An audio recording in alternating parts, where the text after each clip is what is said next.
Assalamualaikum warahmatullahi wabarakatuh. Allahu akbar, Allahu akbar, Allahu akbar. La ilaha illallah, wallahu akbar. Allahu akbar walillahil hamd. Hai anak semuanya, apa kabar? Mudah-mudahan kita senantiasa dalam lindungan Allah, diberikan kesehatan zahiran wa batinan. Amin ya rabbal alamin. Anak-anakku sekalian, ada yang tahu Pak Pri tadi membaca bacaan apa? Oke, benar sekali anak-anakku semuanya. Pak Pri membaca bacaan takbir. Kenapa?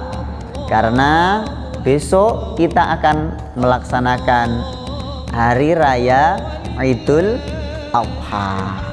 Oleh karena itu, anak-anakku semuanya, hari ini kita akan belajar tentang bagaimana tata cara sholat Idul Adha dan hal-hal apa saja yang disunnahkan sebelum kita melaksanakan sholat hari raya Idul Adha. Semuanya akan kita saksikan dalam tayangan berikut ini. Anak-anakku sekalian yang dirahmati Allah Subhanahu wa ta'ala, poin yang pertama adalah kesunahan yang dianjurkan oleh para ulama sebelum kita melaksanakan sholat Idul Adha. Apa saja? Di antaranya yang pertama adalah mengumandangkan takbir. Kita disunahkan memperbanyak mengumandangkan takbir sejak terbenamnya matahari di hari Arafah sampai akhir hari tasyrik. Yang kedua, mandi. Jadi sebelum berangkat menuju ke masjid atau tempat melaksanakan sholat Idul Adha, kita disunahkan mandi terlebih dahulu. Yang ketiga, memakai wangi-wangian, memotong rambut, memotong kuku, dan menghilangkan bau-bau yang tidak enak yang ada di tubuh kita, sehingga ketika nanti kita melaksanakan sholat, kita sendiri merasa nyaman, jamaah yang lain yang ada di sekitar kita juga merasakan kenyamanan dalam melaksanakan sholat Idul Adha. Yang keempat, anak-anakku, memakai pakaian yang paling baik, bersih dan suci.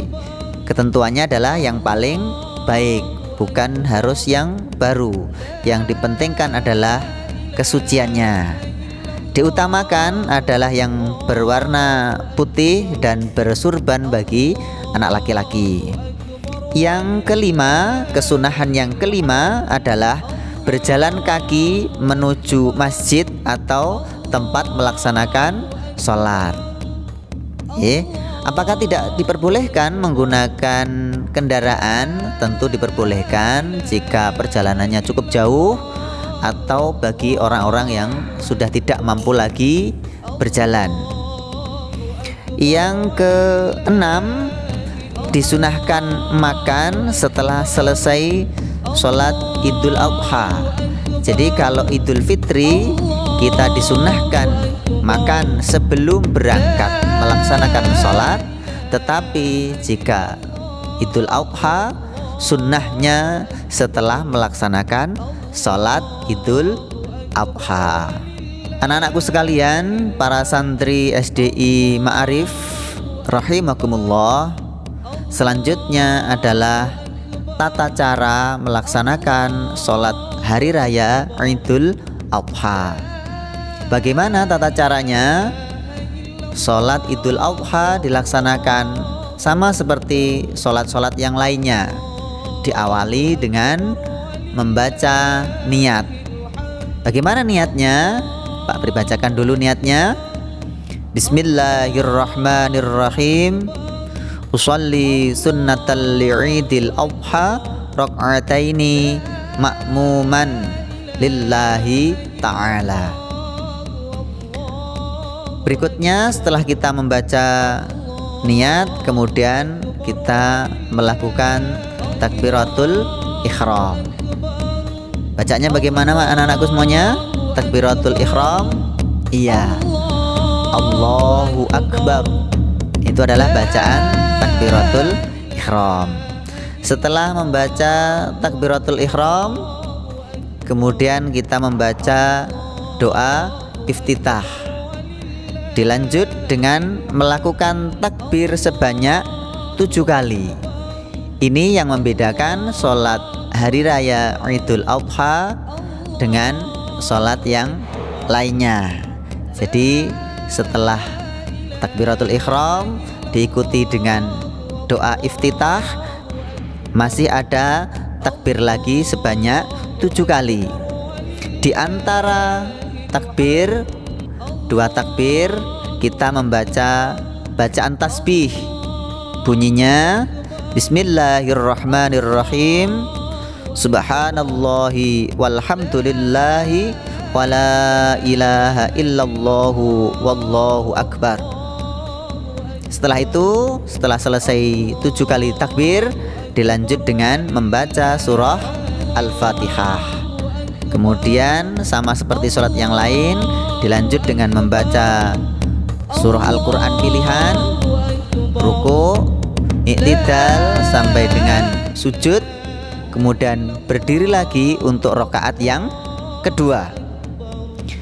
Di rakaat yang kedua setelah berdiri, kita melaksanakan takbir lagi sebanyak 5 kali.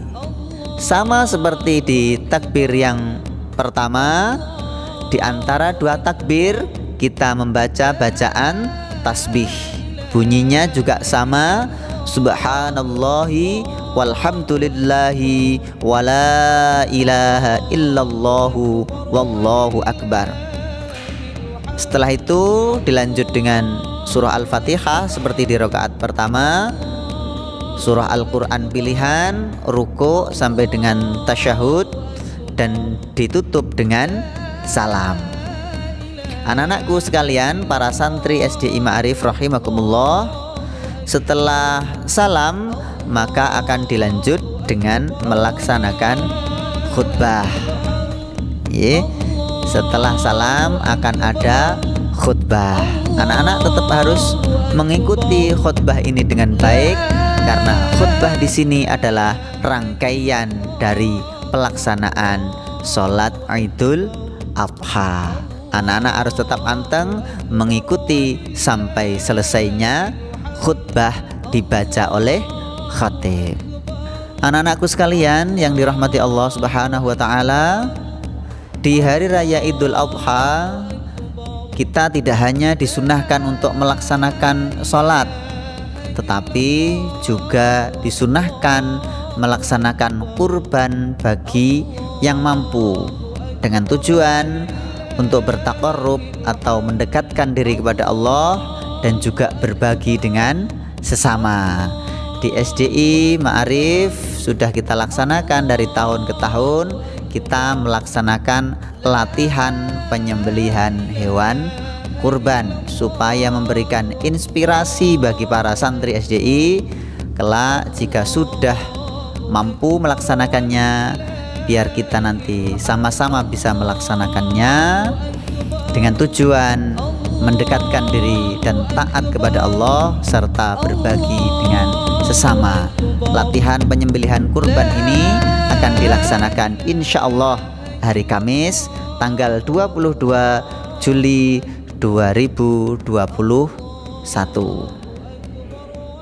Anak-anakku semuanya yang dirahmati Allah Subhanahu wa taala, demikian tadi pembahasan mengenai kesunahan-kesunahan yang dianjurkan sebelum kita melaksanakan sholat Idul Adha, tata cara melaksanakan sholat Idul Adha, dan informasi tentang latihan penyembelihan hewan kurban yang dilaksanakan di SDI dan bisa disaksikan melalui channel YouTube SDI Ma'arif Garum Official. Kami mewakili keluarga besar SDI Ma'arif Garum mengucapkan selamat Hari Raya Idul Adha 1442 Hijriah. Hakikat dari kurban adalah berserah diri dan berbagi. Berkurban itu keren. Wallahul muwaffiq ila aqwamit thoriq. Wassalamualaikum warahmatullahi wabarakatuh.